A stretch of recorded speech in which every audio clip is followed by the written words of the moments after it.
Welcome to Replenish the Atmosphere of Discovery, where we discover the Master's plan for our lives.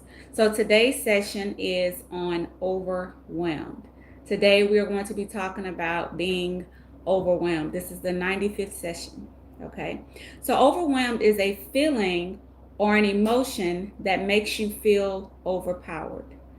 Being overwhelmed is a feeling or emotion that makes you feel overpowered.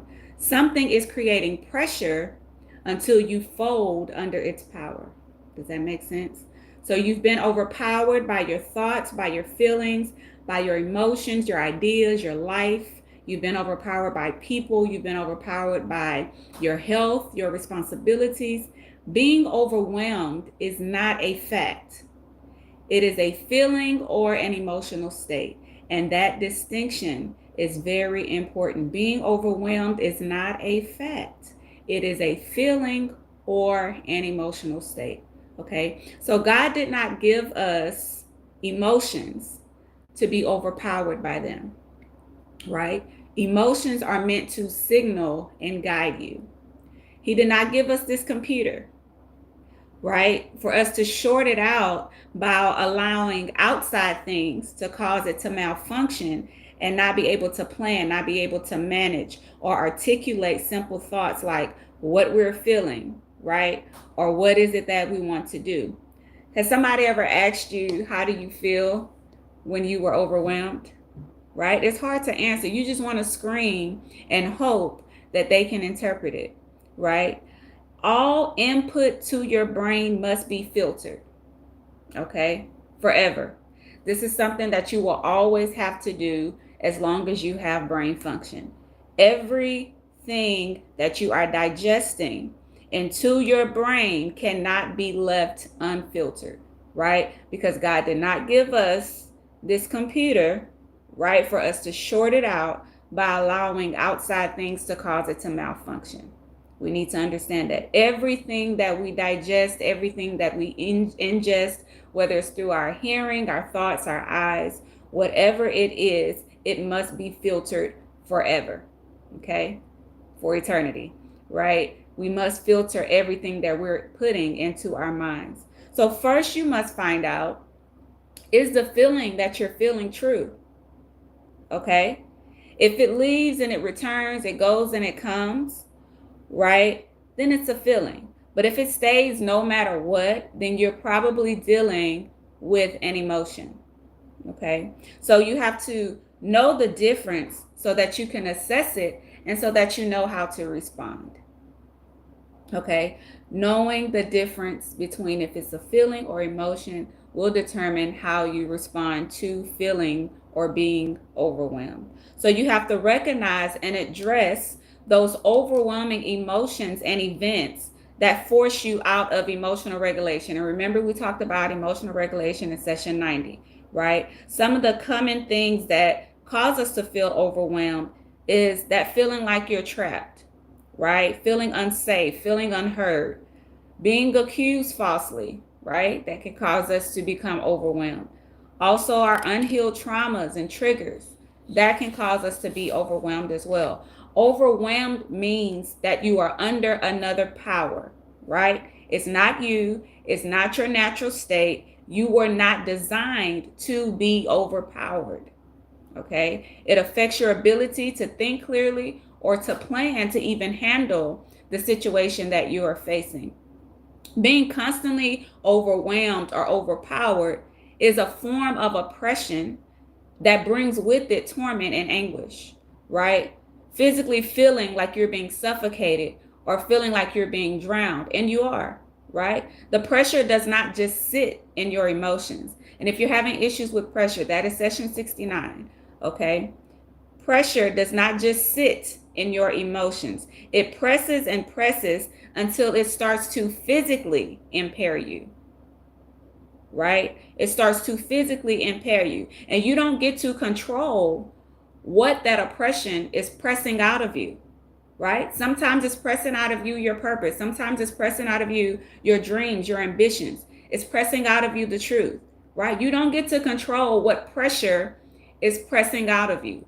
That's why we should make sure that we do not allow ourselves to be overpowered by pressure. So you may be tempted to go into a world of make believe when that pressure comes, right? Or intentionally stunt your growth by self sabotaging so that you don't evolve into who God has created you to be, right? You risk that self sabotage just to escape the pressure, right? And so this is not to be confused with God's purposeful pressing, right? To bring the oil out. We're talking about pressure that causes you to feel suffocated, that causes you to feel like you are drowning. And it doesn't just sit in your emotions. It keeps pressing and pressing you and pressing you until it squeezes out your ambitions, it squeezes out your goals, it squeezes out your purpose, right? So when you are overwhelmed, when you are feeling overwhelmed, your pain is intensified. Your sadness is intensified. Your despair is intensified. Your hurt is intensified, right? It will register in your mind and emotions higher than what it actually is, right? Because you are pressed to the point where there's no space to navigate your thoughts, right? So this is why when you're overwhelmed, everything just feels like it's more, right? But it's not more. It just appears to be more because you're pressed to that point where you can't even form a thought. So you can't even tell the intensity of what's actually happening. Pressure blocks your thinking. It robs you of clarity, right? And it also ruins your health. Remember, that pressure doesn't just sit in your emotions.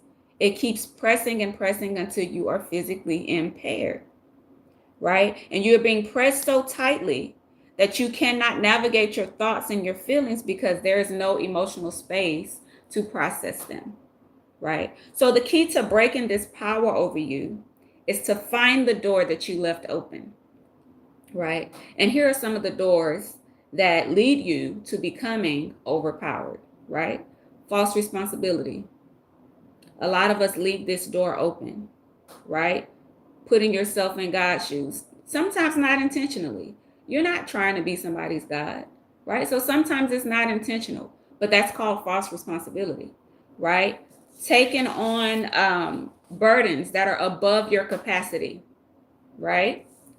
Being guilted into somebody else's problems, right? They want you to suffer the consequences that are theirs because they're the one that caused the problem, right? False responsibility is also feeling like it's your job to fix people. We're not the savior, right? We can't fix people. We can point them to a savior, but we are not the savior. All of these things are false responsibility, and false responsibility is a door that we will leave open that will cause us to be overwhelmed, cause us to be overpowered by that false responsibility, right? Pride and ego, that's another door we leave open. Pride and ego, don't want to ask for help, right? Too self-absorbed to say that you're not at your best, right? Feeling like you always have to be strong. Thinking that weakness means failure, right? Weakness is not failure. Weakness is lack of strength, okay? Weakness only creates failure when you don't do what it takes to strengthen it, right? So you can still accomplish whatever you want with weaknesses. I mean, how many of you can attest to that? You still can accomplish whatever you want, even with your weaknesses. So weakness does not mean failure. Vulnerability does not mean failure, right? Another door we leave open, perfectionism, right? Perfectionism, those unrealistic standards that drain you emotionally and mentally and physically, right? Thinking that you are only of value when you don't make any mistakes. That's perfectionism. Never feeling good enough. That's a door that you leave open to becoming overwhelmed, right? The next door we leave open, fear of disappointing people, people pleasing, right? Saying yes when you really mean no, okay? Overcommitting, letting everybody else's expectations of you become your reality and actually change your identity. And if you change your identity, you are not going to walk in your purpose, right? Being or thinking that outside or external approval, you need that to feel safe. That's fear of disappointing others. If you need someone else's approval to feel safe or to feel secure, right? Because if you keep trying to be there for everybody else, you will end up being nothing to yourself.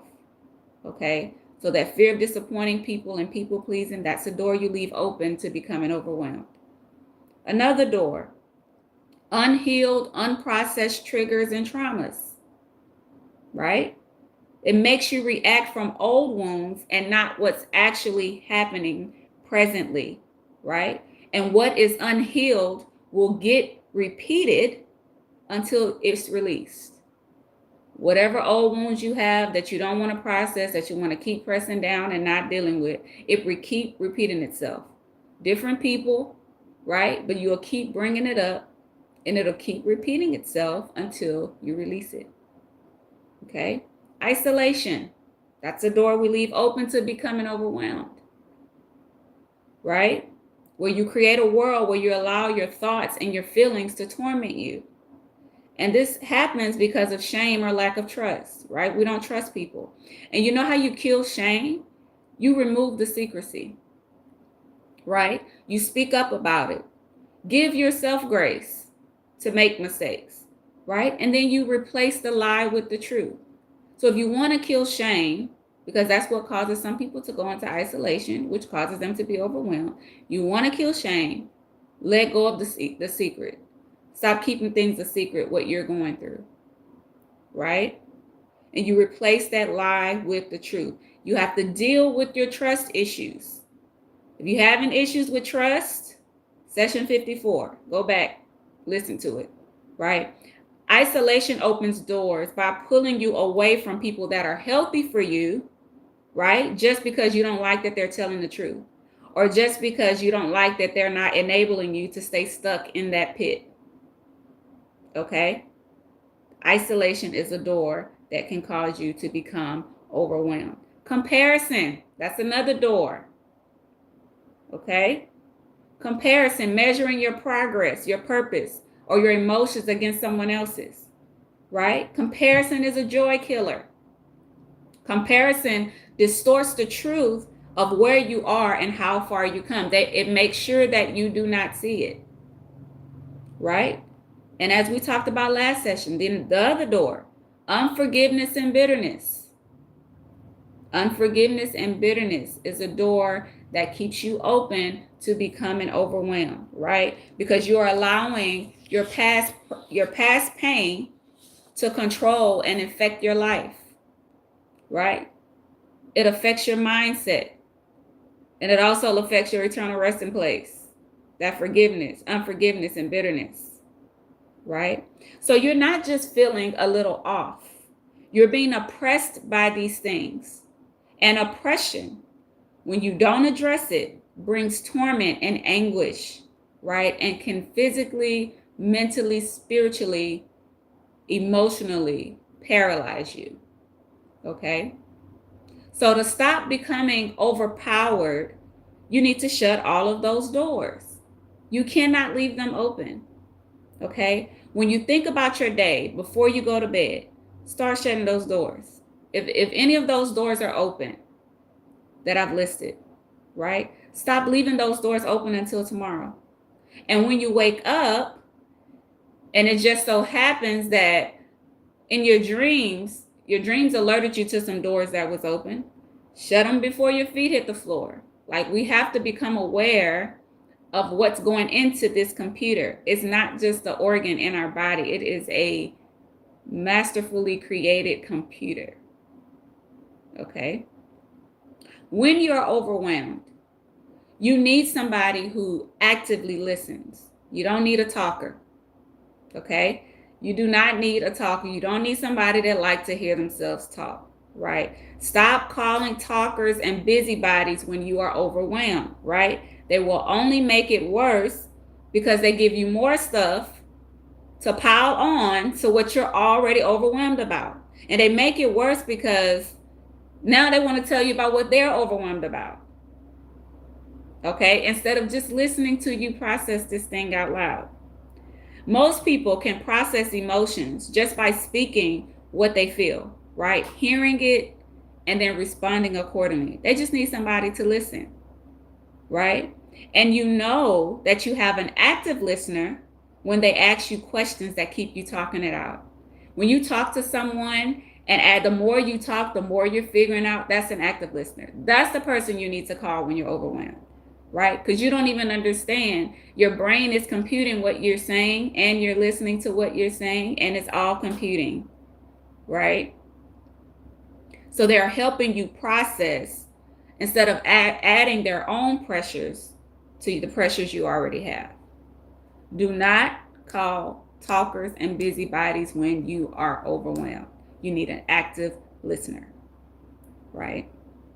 So we must deal with those unprocessed or underprocessed emotions that escalate those triggers into breakdowns. Okay? When you're having a breakdown, your brain still works as a brain, right? So even though you may not have as much clarity or as much insight or ability when you are having a breakdown, your brain still works, right? So in that moment, when you're overwhelmed and you're having a meltdown, a breakdown, focus on what you can control in that moment and control it. Okay?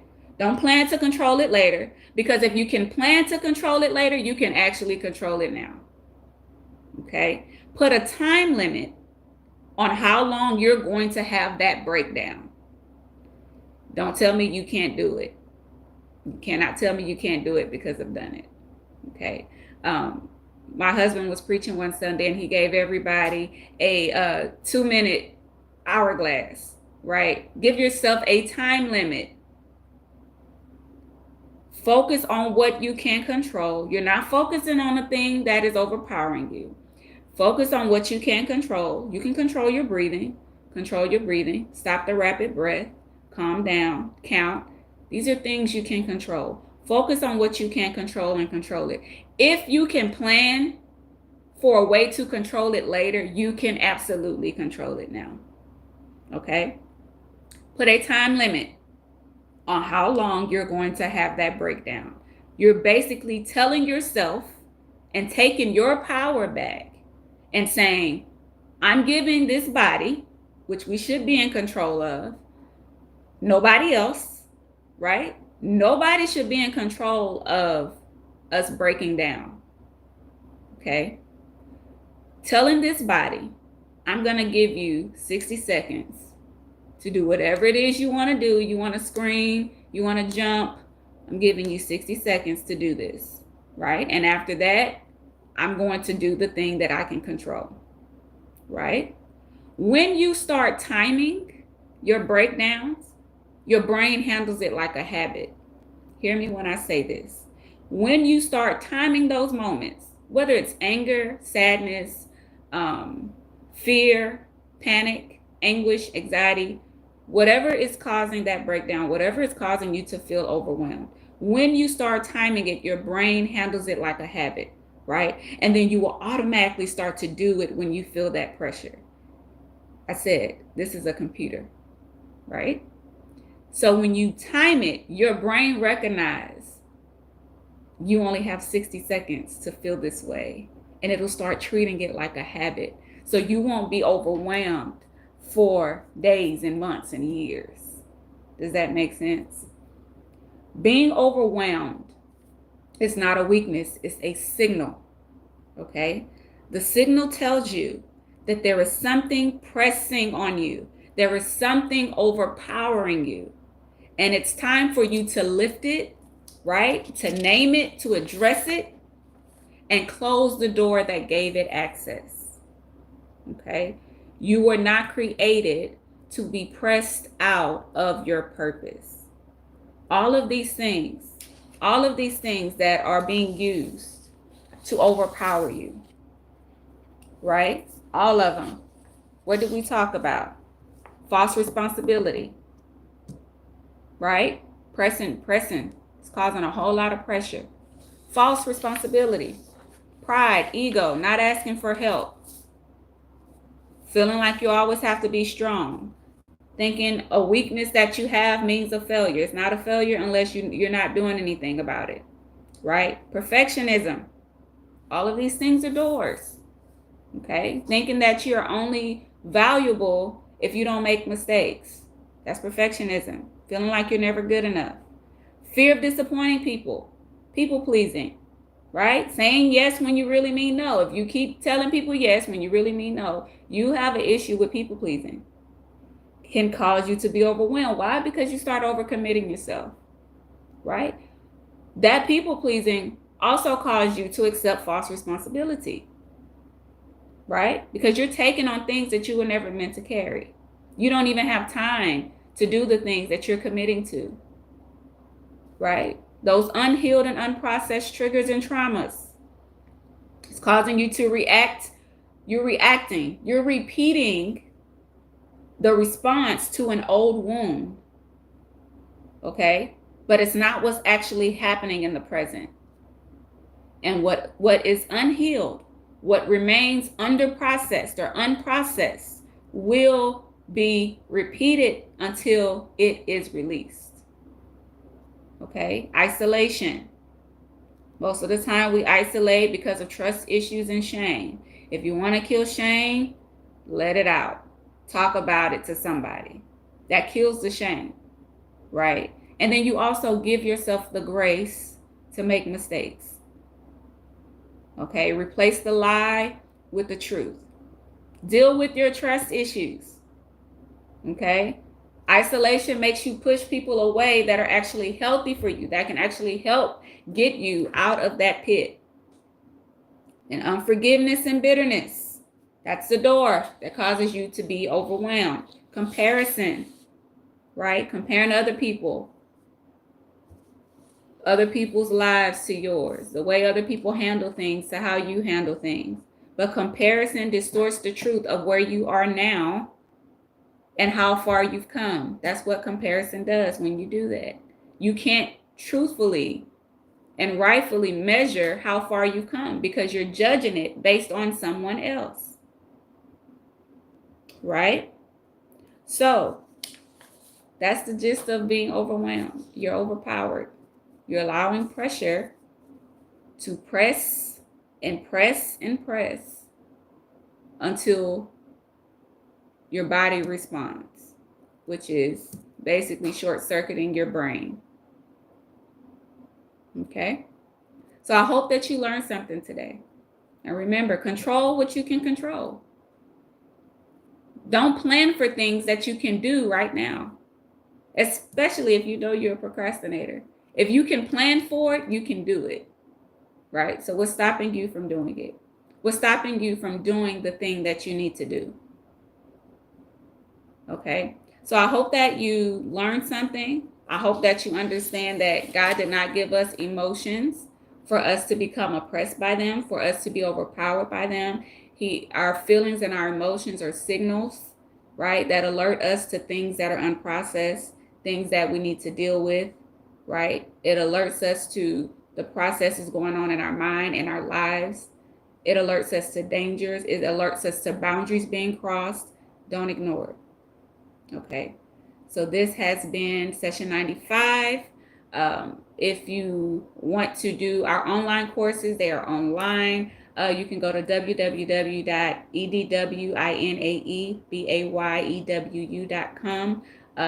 The first two modules are available, Discovery and Recovery. If you want to enroll in those classes, if you need books, they're on there as well. You can order the books online under edwinaebayewu.com. But come back to Replenish on YouTube. Go through the full sessions list, right? Because you might have to work up to dealing with those things that are overwhelming you. This is the 95th session. So if you're dealing with anxiety, we have a session on anxiety, a session on fears, session on trust issues, session on pressure, right? All of these things, we talk through them so that you can start eliminate that, so you can start regulating your emotions, right? Having some self-control, right? So that concludes our time. I will see you all next Friday at 3 p.m. God bless.